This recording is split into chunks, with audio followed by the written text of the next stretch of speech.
Tout le monde a envie de réussir sur YouTube, mais comment y arriver quand on démarre de zéro et qu'on n'a aucun abonné? Dans cette vidéo, je vais t'aider à avoir tes premiers abonnés en te donnant 7 bonnes pratiques à appliquer sur ta chaîne, ainsi qu'expliquer pourquoi certaines chaînes ne décollent pas du tout. Allez, c'est parti!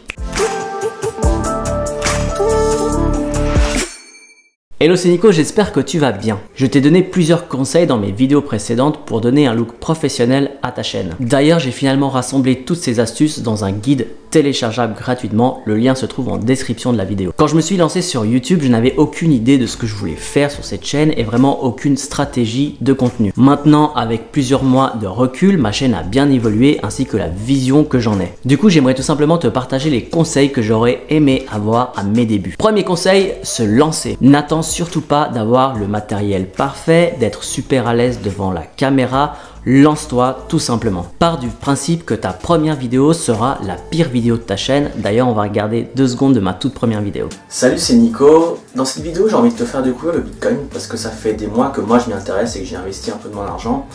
Bon, on est tous d'accord, je me suis clairement amélioré depuis cette toute première vidéo. On commence tous quelque part et même les plus grands youtubeurs ont une première vidéo qu'ils souhaiteraient oublier. Bien que ma première vidéo est nulle, elle marque néanmoins mes débuts sur YouTube. Elle me permet de constater mon évolution face à la caméra, dans le montage vidéo, etc. etc. Il n'y a pas de recette miracle. Plus tu vas faire de vidéos, plus tu vas gagner de l'expérience et c'est comme ça que tu vas devenir meilleur. Donc vraiment, n'attends pas, lance-toi. Deuxième conseil, il faut que tu parles de ta chaîne. Quand on débute, on a extrêmement peur d'être jugé par les autres, c'est tout à fait normal, mais il va bien falloir que tu parles de ta chaîne pour avoir tes tout premiers abonnés. Commence par en parler à tes amis, à ta famille, contrairement à ce que tu pourrais croire, leur bienveillance va énormément t'aider à tes débuts. Petite anecdote, pour ma toute première vidéo, j'étais tellement stressé, tellement peur d'être jugé que je bégayais quasi devant la caméra, c'était vraiment la catastrophe. Pour m'aider, ma femme s'est mise derrière la caméra et m'a dit de lui parler tout simplement. Ça m'a beaucoup aidé. D'ailleurs, merci ma bé. Donc n'hésite pas à en parler autour de toi et de demander de l'aide ou des avis. Parle-en également sur les réseaux sociaux, peu importe lequel tu utilises. C'est capital qu'un maximum de monde soit au courant que tu te lances sur YouTube. Et finalement, parle-en physiquement dans des endroits où ton contenu ferait sens. Par exemple, si tu as une chaîne YouTube sur la photo et que tu te rends à un événement annuel de la photo,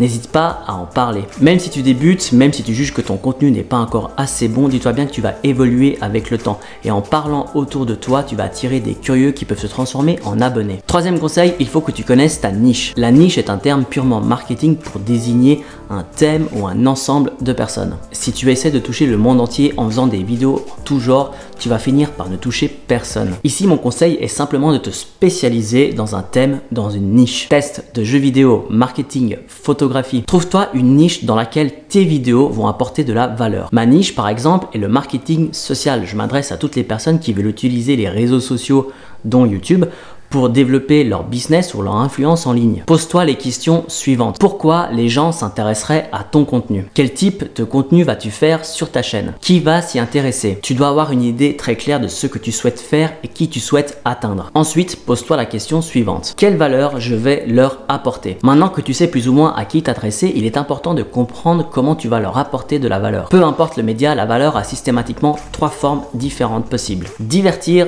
instruire ou inspirer. Attention, par divertir, j'entends bien le sens large du terme. Quand tu vas au cinéma ou quand tu regardes des séries Netflix, c'est ça j'entends par divertir. C'est simplement le fait de passer du bon temps. Sur ma chaîne, j'instruis les gens avec mes tutos. Cyprien, lui, divertit les gens avec ses vidéos. Une chaîne sur le développement personnel va inspirer les gens à avoir une vie meilleure. Une chaîne de jeux vidéo va par exemple instruire les gens à être meilleurs sur Fortnite ou alors à les divertir en faisant l'actu des jeux vidéo. Inspirez-vous des plus grands youtubeurs, mais surtout ne les copiez pas s'il vous plaît. Vous devez être authentique, c'est super important sur YouTube.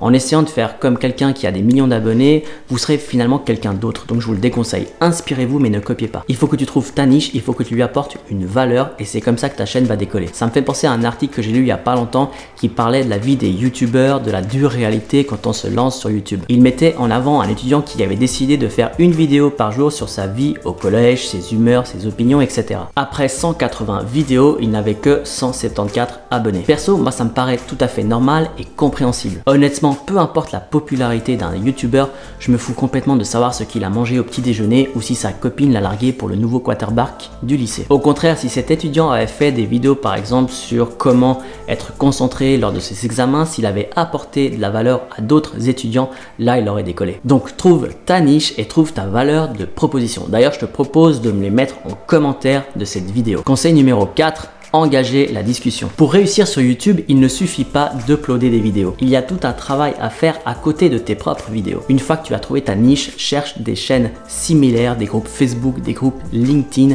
et engage la discussion. N'hésite surtout pas à commenter les vidéos d'autres personnes.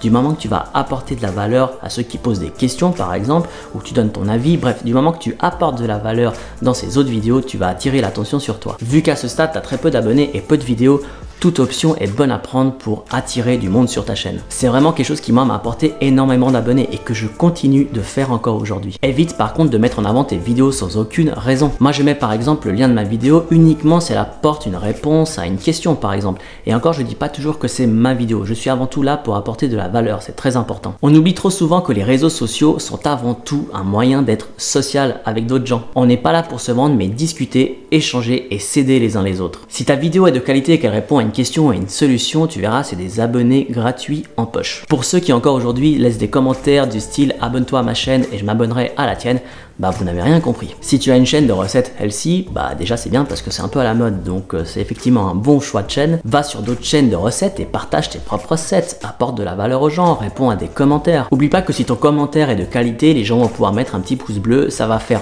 monter ton commentaire dans la liste et c'est comme ça que tu vas arriver plus ou moins premier et c'est comme ça que tu vas avoir de la visibilité gratuitement. Pareil sur Twitter, en suivant des hashtags bien précis de ton domaine. Si tu es dans la crypto, tu peux aller sur des blogs ou des forums et engager la discussion. Ça prend du temps, c'est pas une histoire de 5 minutes par jour.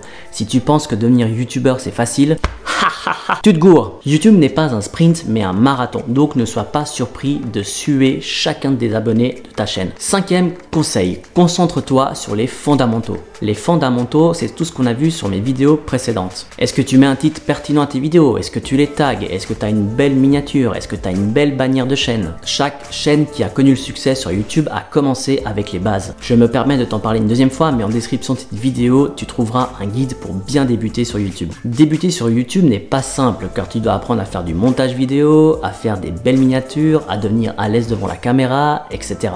Tout un tas de trucs que je n'avais jamais fait avant honnêtement. Mais à force de pratiquer et de persévérer, j'ai tout simplement acquis de l'expérience et ça me permet d'y penser de moins en moins, ça devient naturel. Donc prends le temps de faire les choses à ton rythme car les fondamentaux sont le pilier de ta réussite sur YouTube. Conseil numéro 6, le contenu. Tu as sûrement déjà entendu ce dicton, le contenu est roi. Ça veut tout simplement dire que la qualité de ton contenu doit être au rendez-vous. C'est d'autant plus vrai car de nos jours, il y a énormément de gens qui uploadent des vidéos sur YouTube, du coup la qualité moyenne de la vidéo a bien augmenté. Mais avant de te parler de qualité d'image, essaie de répondre à cette question pour tes vidéos. Est-ce que ta vidéo va apporter quelque chose de bénéfique à la personne qui la regarde? Du moment que tu peux répondre facilement à cette question et l'appliquer, tu es dans la bonne direction. La clé de la réussite sur YouTube est basée sur du contenu de qualité, constant et stratégique. Pour être stratégique, je te conseille de faire tes recherches avant d'enregistrer ta première vidéo. Le plus simple est de taper des mots-clés dans la barre de recherche YouTube et de voir les phrases qui en sortent. Ça va te permettre de te faire une idée de ce que les gens recherchent dans ton domaine et donc de faire des vidéos qui répondent à ces questions. Concernant la fréquence de publication, je te conseille une vidéo par semaine si tu peux le faire. C'est en tout cas la fréquence que moi j'ai choisie. L'important est d'être consistant. Il n'y a rien de pire que de publier une vidéo par jour pendant un mois et de plus rien publier les 6 prochains mois. Trouve-toi simplement une fréquence qui va bien avec ton style de vie, c'est ce que moi j'ai fait. Perso, j'ai un boulot, une femme, des enfants, donc si je devais publier plus d'une fois par semaine, ça deviendrait un peu compliqué, ça serait plus autant du plaisir pour moi et je pense que ça se ressentirait dans la vidéo. Donc c'est pour ça que je me contente à une vidéo par semaine, c'est quelque chose que je peux faire assez facilement. Si tu peux en faire 3 par semaine, une par jour, tant mieux. Plus tu vas faire de vidéos, plus tu vas t'améliorer dans tes fondamentaux, plus tu seras à l'aise devant la caméra, plus des gens vont commencer à t'écrire, te donner des idées de contenu à faire. Bref, plus tu fais, plus tu as de l'expérience et plus tu deviens bon. J'aimerais également ajouter un point et je pense qu'il est extrêmement important, mais tu dois avant tout avoir du plaisir à faire des vidéos YouTube et surtout tu ne dois pas avoir peur ou te sentir coupable de prendre du temps pour toi. Moi, quand je pars en vacances, je ne fais pas de vidéo YouTube. Ma chaîne YouTube est avant tout mon espace d'expression. Je n'ai pas un chef qui me met une pression pour atteindre des résultats, donc j'ai pas envie de me mettre tout seul cette pression. Au contraire, mes vacances me permettent de faire le point sur ce que j'ai fait, d'analyser un peu ce qui a marché, ce qui n'a pas marché et de repartir de plus belle à mon retour. Ça libère ma créativité qui est un peu à l'arrêt quand je bosse non-stop la tête dans le guidon tous les jours. Mais surtout, je profite des gens que j'aime car c'est finalement ça ma priorité. Septième et dernier conseil est de créer du contenu stratégique. YouTube est le deuxième plus grand moteur de recherche du monde. Énormément de gens vont sur YouTube pour trouver une réponse à une question ou à un problème. Je t'en ai déjà parlé dans le point précédent, mais si tu crées des vidéos qui répondent à ces questions, à ces problèmes, tu vas vite avoir des vues. C'est le cas pour moi pour quasi toutes mes vidéos, mais tu peux voir ici que les vidéos qui me rapportent le plus de vues sont celles qui répondent à une question. Quand tu débutes, c'est vraiment la clé, c'est ce qui te permet de te faire découvrir rapidement. Ces vidéos, je les ai créées et uploadées qu'une seule fois et pourtant elles me rapportent des vues et des abonnés chaque jour. Pour t'aider à bien référencer tes vidéos, à trouver les bons tags et les bons titres, je te conseille TubBuddy qui est un plugin gratuit. Pareil, je t'ai mis le lien en description de la vidéo. YouTube est un vrai marathon et les premiers pas sont les plus difficiles. Mais vraiment, ne te décourage pas.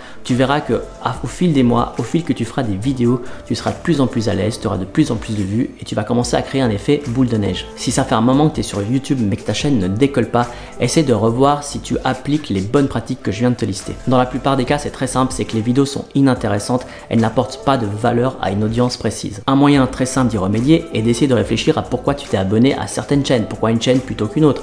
Qu'est-ce que cette chaîne a de particulier? Quelle est la valeur qu'elle t'apporte? Prends le temps et du recul, essaie de bien analyser ta chaîne et de voir si tu appliques ces 7 bonnes pratiques. Encore une fois, sois patient car les grandes choses prennent du temps et la courbe d'apprentissage sur YouTube est assez longue. Une fois que tu auras bien réfléchi à la niche et à la valeur que tu souhaites lui apporter, je t'invite vraiment à me la mettre en commentaire de cette vidéo. Ça va permettre de voir qui fait quoi sur YouTube. C'est la fin de cette vidéo, j'espère qu'elle t'aura aidé. Si c'est le cas, tu sais quoi faire. Moi, je te dis à la semaine prochaine. D'ici là, prends soin de toi. Ciao!